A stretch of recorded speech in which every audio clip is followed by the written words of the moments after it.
I'm Dame Stephanie Shirley. I'm a venture philanthropist and author of 2 books. Today on the show, we'll speak about building a technology company for women in the 1960s, which pioneered remote working long before we had a pandemic. I'm going to talk about why I gave away 100 million to change how we view autism and to research the social and ethical impact of the internet. And lastly, confronting my own depression and the dangers of ignoring your mental health for an entrepreneur. Welcome back to part 2 of our delicious conversation with Dame Stephanie Shirley. She is an absolute icon in the IT industry. She has, in 1962, she formed an all-women software company that pioneered remote working and redefined the expectations and opportunities of working women at that time.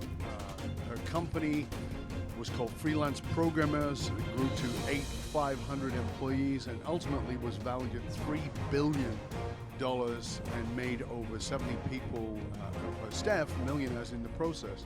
She retired from that and become a very active philanthropist. In fact, gave away so much of her money that she dropped off Time's richest list. So that's pretty cool.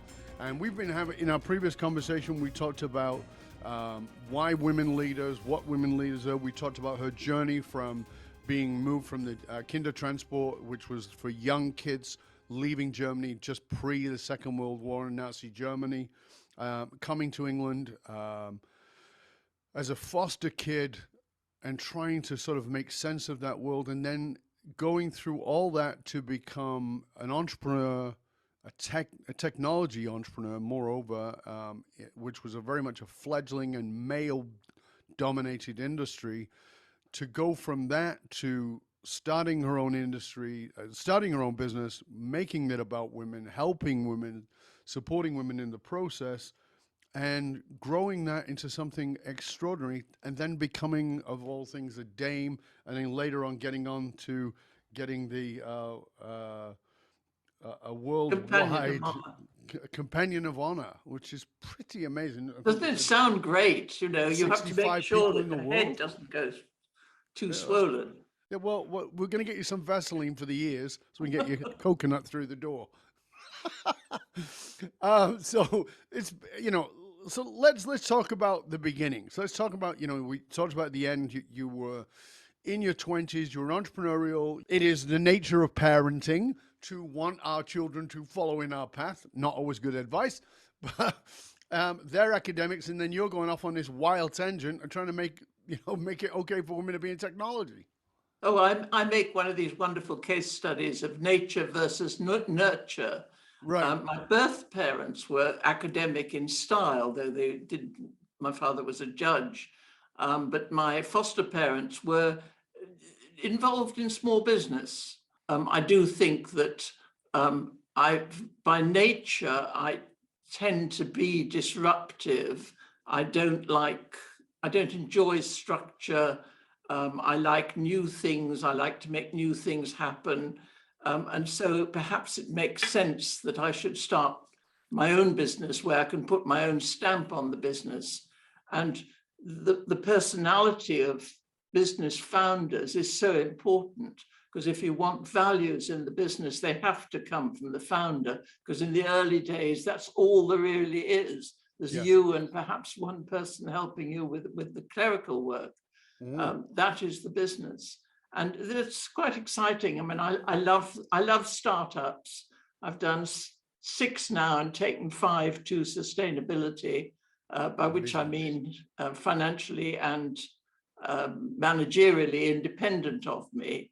And this is why I'm always on about values.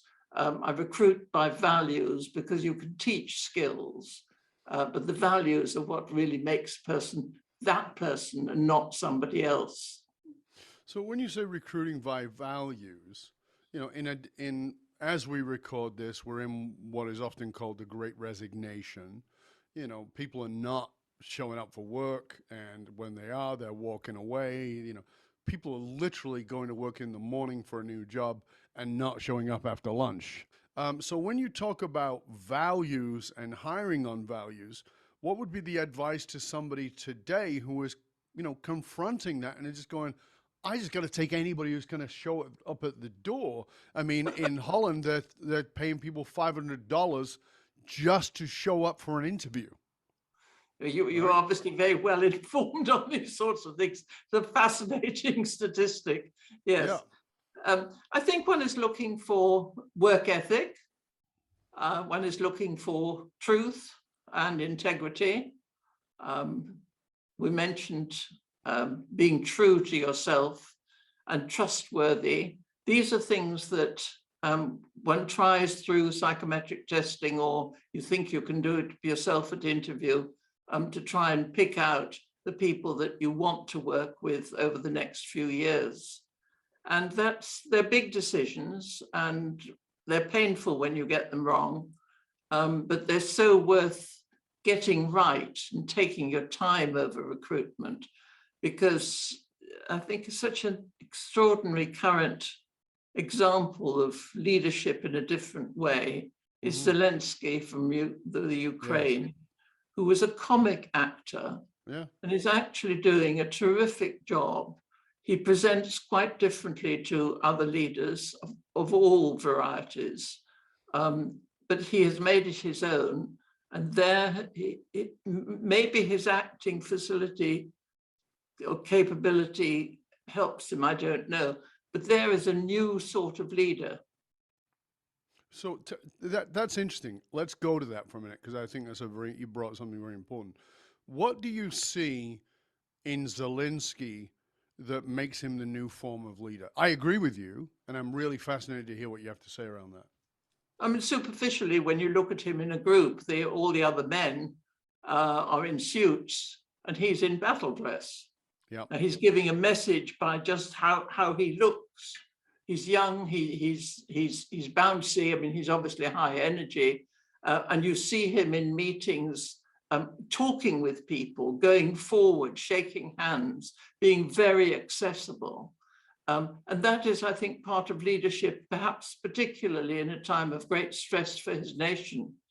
He obviously is a patriot, and I admire that. But I admire him also for the personal achievements that he's making, because he wasn't trained for that job, and he's doing it very well. You know, we started out our interview at the beginning of part one, and we talking about resilience. And I think that there's a lot of misunderstanding about resilience these days. And you're obviously a person of great resilience, but you look at somebody like Zelensky, that's resilience. Like the resilience is also the ability to turn on a dime and go, I've never done this before, but I'm gonna find a way to do this, yeah, which is that, I'm just gonna find a way. Zelensky is always at the front, but without ever pushing to the front. Yes. There's no push there. There's a willingness to accommodate. And it's a really, I think he's going to be,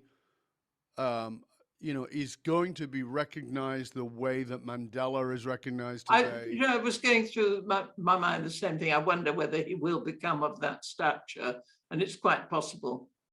I think because of the circumstance, because I have always said that the situations don't form you, they reveal you. I don't believe situations form you, they reveal you.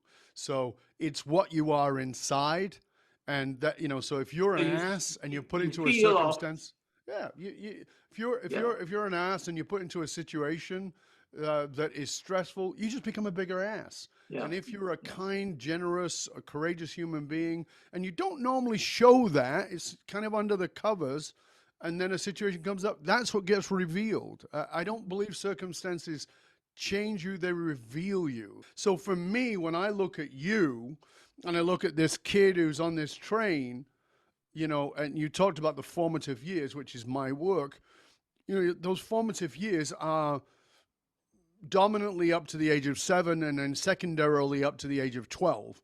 But that first 5 of the 7 are, living in Germany,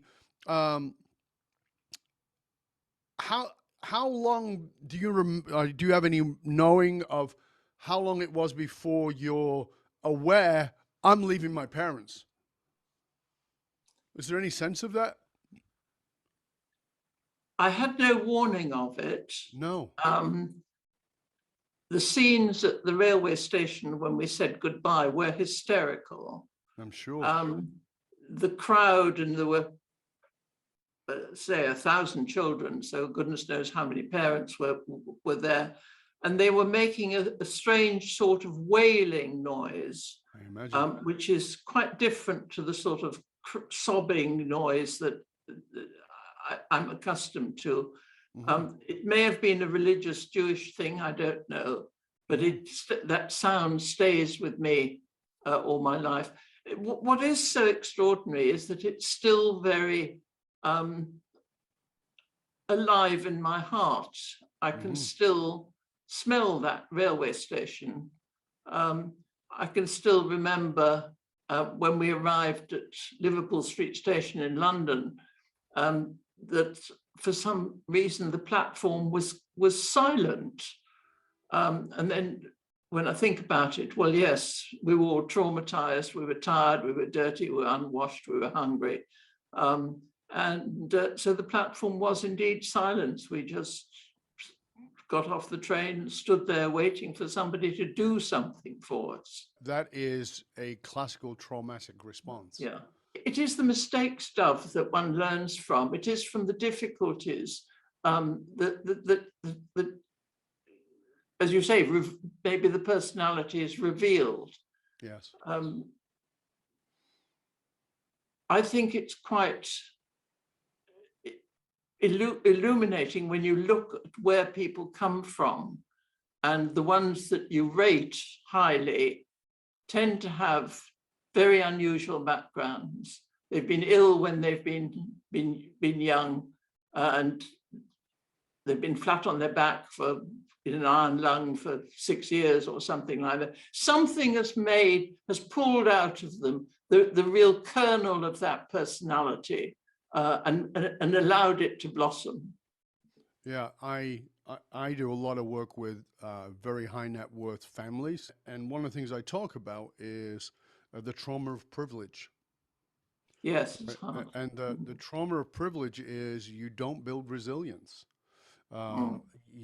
because you mostly fear the rejection of your own family, as opposed to, and therefore the loss of privilege, but as opposed to being bullied at school, going out in the world. And these are things I'm not recommending. Don't get me wrong. And but, all these things like things, they're not valued when they come too easily. No. I mean, the things I've got, I cosset them. I value them so highly. I'm so lucky.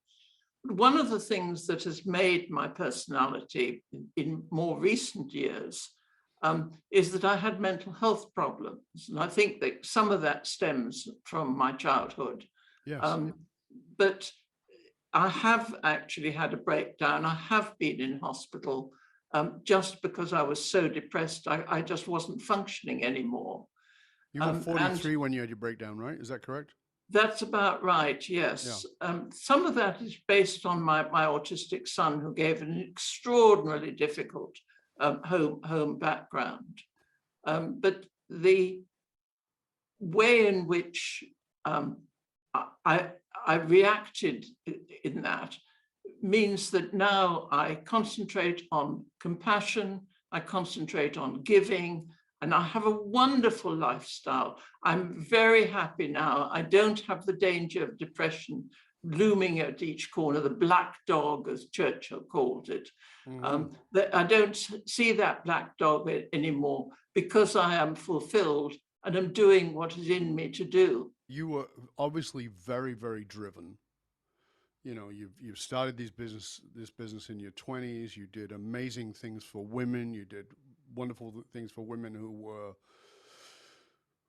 you know, blackballed for leaving work and going away and having a kid and then trying to come back in the workforce. You employed all these women. You transformed the industry. You I mean, your team built the black box for the Oh, we Concorde. did some wonderful projects, you know.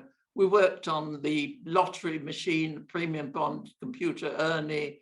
We worked on the black box flight recorder for Concorde. These were not itsy bitsy little bits of software. They were man years or decade years of high level work. I'm enormously proud of what we achieved. So when you think about that, because you did amazing things, and not for a second would I want to take any of that away from you, but when you look at all that, and then you look at, so separating it, because this is how I work, you're separating it and you go, okay, so here's this little girl who is in the kinder transport, removed from her birth family, this traumatic journey, arrives in a new country, new food, new language, etc.,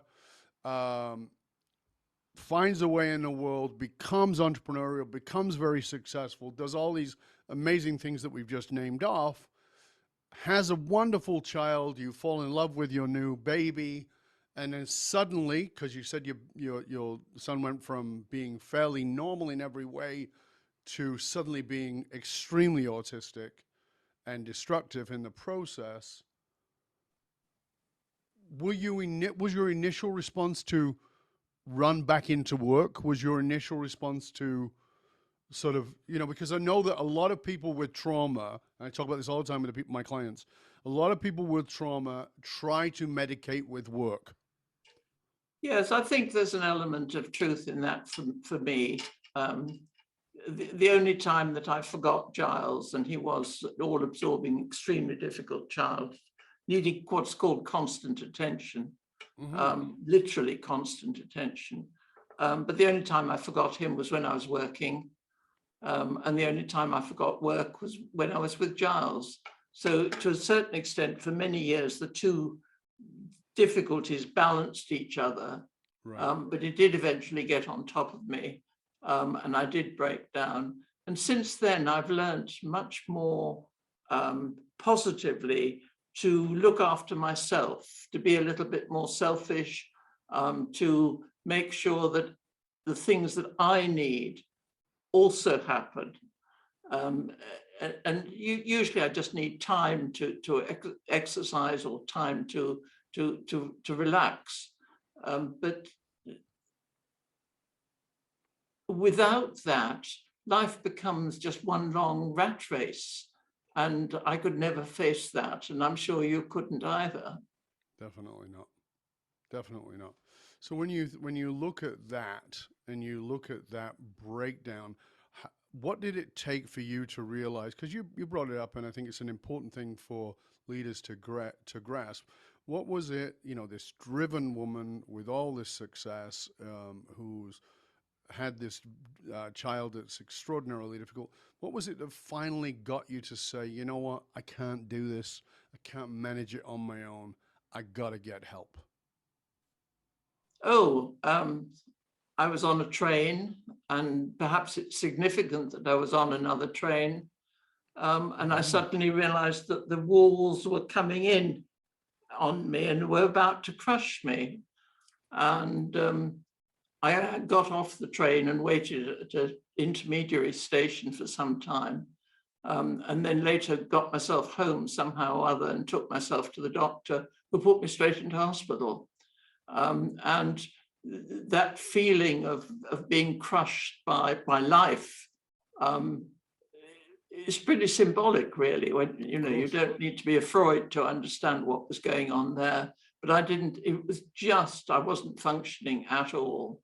I was Superwoman. I could do it. Exactly. If I worked a little bit harder, if I slept a little bit less, I could do it.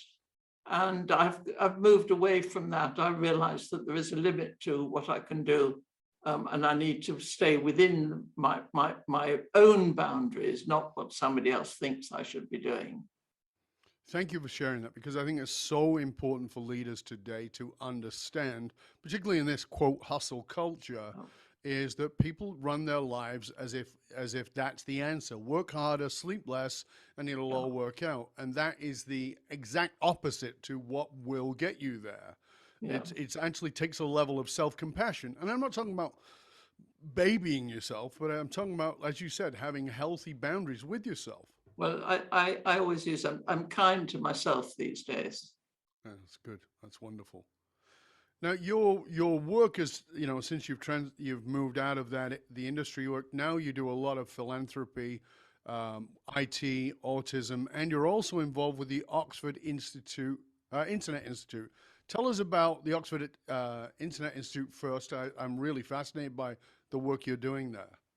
Well, that's another disruptive activity. Started in about 2001, and we set up a part of Oxford University, which is very high class, to concentrate on the internet, not its technology, which everybody else was doing, but its social, economic, legal, and ethical aspects. So that today, the sort of major projects that they're doing, generally for governments of sort, is, for example, to cope with disinformation, the sort of disinformation that we get electronically. How can you absorb information and know whether it is reliable or not? These are big issues of which there are as yet no answers. And I think teaching people reveals what you didn't know you knew. Yeah.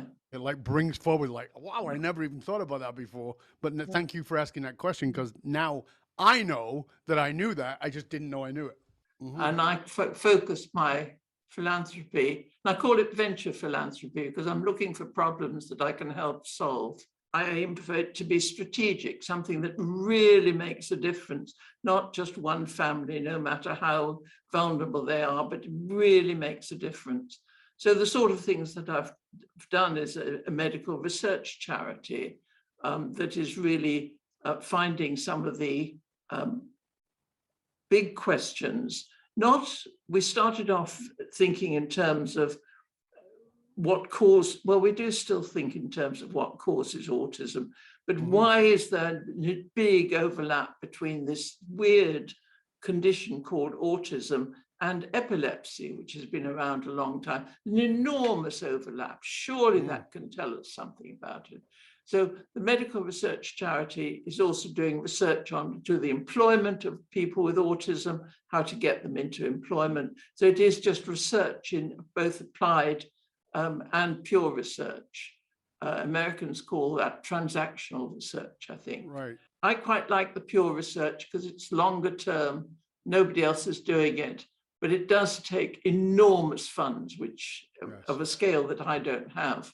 And many, many years before it makes an impact. And with the transactional research, you can see within a few years, yes, we've made a difference in that area.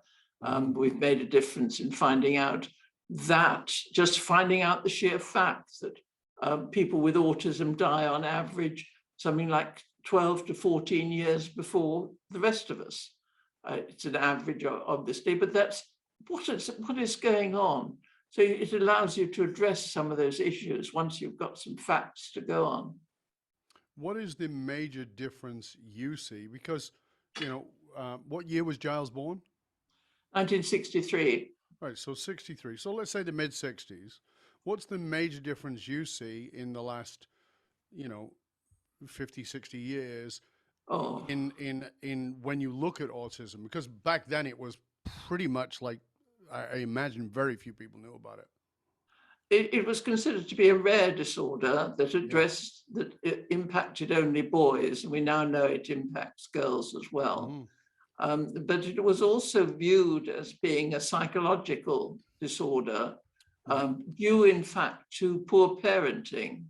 So not only did we parents have to deal with the problems in our families, but we were actually blamed for them as well. Wow. Whereas today we know that it's a brain disorder and is addressed in a much more humane way with real acceptance, not thinking of autism as my Giles, he couldn't speak, he couldn't do this, he couldn't do that.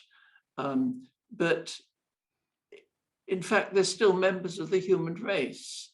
And Mhm. this neurodiversity is a goodly lesson for us all to learn, I think.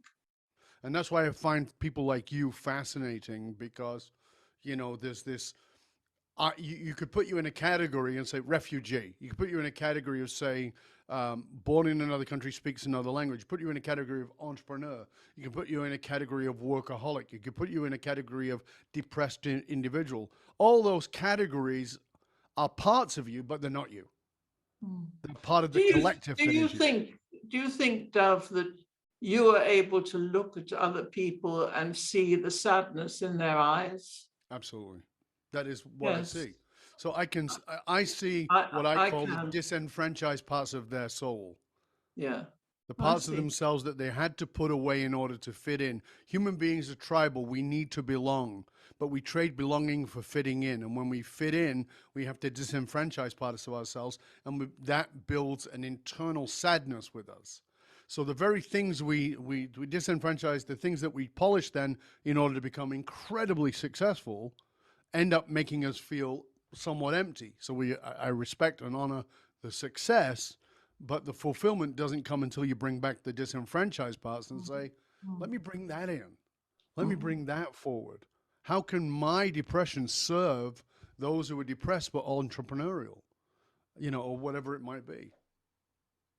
Yes, looking back, I'm quite glad I've been through some difficult times because I can relate and walk in other people's shoes rather better than I think I would have expected. I have a school, um, and I must be careful because I could talk about it for 2 or 3 hours without stopping. But the children there are very vulnerable. And the fact that I've been able to help those children and the ones that come afterwards and the ones that have already gone through and are in modest jobs is such a feeling of joy for me. It really makes every day a good one. When you It's very say, specific, created for them. It's the best that I could possibly make it in terms of space, in terms of quality of teaching, in terms of the number of teachers. We have something like 90 pupils, 600 staff, and wow, that gets the results. But these are very vulnerable pupils who really don't know which way is up when they arrive. and may I ask the category they're put in order I don't to, know I don't know the terms, but they are. I think they're we're the last resort unless they're going into hospital. oh goodness. If we can't manage them, and we've had one child that we couldn't manage, but that's in 25 years now. Took me 5 years, 30 million sterling, but it gives me the greatest joy somehow because it's so positive with young people. Other charities are doing equally good work, but with adults, and you don't see the development in the same sort of way. So I get so much from my philanthropy, far, far more than I give. And in 2009, I was the national ambassador for philanthropy. And I took really as my theme two things. First, to address some of the tax issues, which make a lot of difference to the amount people give. But otherwise, to explain how pleasurable it was to give, that this was it's a privilege, a pleasure. It's not a duty. It's not something that we should avoid. And having got that message understood is one of the biggest things I can have done, I think. But you And see, the high functioning people with autism are fascinating in a completely different way. yes. And they're perplexing. They may have, a double first from Yale and Harvard, but are not able to get themselves a taxi to get themselves home. Literally, just so impractical, so out of this world, but not unintelligent. No, and I think that that's part of the illusion, right? Is that it means you're not intelligent. And very often autistic people are extraordinarily intelligent, Yeah. extraordinary, but it's usually with a microscopic focus, right? That hyper focus is what entrepreneurs have as well. We Exactly. do know how to focus. Yeah. And so you start thinking, well, am I a little bit autistic? I'm sure I'm on the autistic spectrum somewhere. Well, Way I off. think that most of us are on the spectrum of everything somewhere. That's Of what I'm saying everything. about not That's being good. normal, Yeah. right? Everybody's on the spectrum of something, and most of us are on the spectrum of everything. That's a good way of looking at it. Yeah. Dame Shirley, this has been wonderful. I really appreciate everything you've had to share. Again, please tell our listeners, our viewers, where they can find out more about you and about all of your resources and how to just find out about your programs and the things you're involved in, including your books. Well, my website, which says it all, of course, and has a monthly newsletter, is Steve at steveshirley.com. And my charities are the Oxford Internet Institute, the Kingwood Trust, which looks after adults, Prior's Court School, which is this wonderful school with a young adults centre to take people up to 25, and Autistica, which is the medical research charity. And between those, we really try to make a difference in the world. And if you can support them, please do so. Well, thank you. It has been a pleasure and honor. I hope that you'll stay with us to the end, because this has been a real joy. And for you, dear listener, remember that we will, of course, post all of the links inside of the show notes so that you'll be able to get a hold of Dame Shirley. You'll be able to find out about those charities and the books, etc. And as I said, we'll post the links for that. Remember that you can hang out with other conscious leaders. You can chat about this episode that you've been listening to or any other episodes inside of our Facebook or LinkedIn groups. Remember that those who control the meaning of For the Tribe also control the movement of that tribe. Business and political leaders committed to positively shaping the political and business landscape know that they can tap into what drives human behavior. And that is what makes the difference in everybody. I'm Dov Barron. I show businesses, teams, and leaders how to harness their emotional source code to move their tribe, because unified actualized meaning is the one single monolithic difference between mediocrity and greatness for all individuals and companies. I want to thank you for sharing the show with everyone you know. Till next time, stay curious, my friends. Stay curious about how you are holding on to, possibly without even knowing it, biases about women, about autism, about entrepreneurship, about all kinds of things. And before you start making judgments on yourself and going, oh, I shouldn't do that, it's inherent. You live in a society that programs you for bias, but it is your responsibility to take that bias, look at it, and transform the meaning of it. I'm Dov Barron. I'm here to assist you tapping into your deepest meaning to reach that next level of clarity, focus, purpose, and profit in your business, your life, and your leadership impact. And I am out.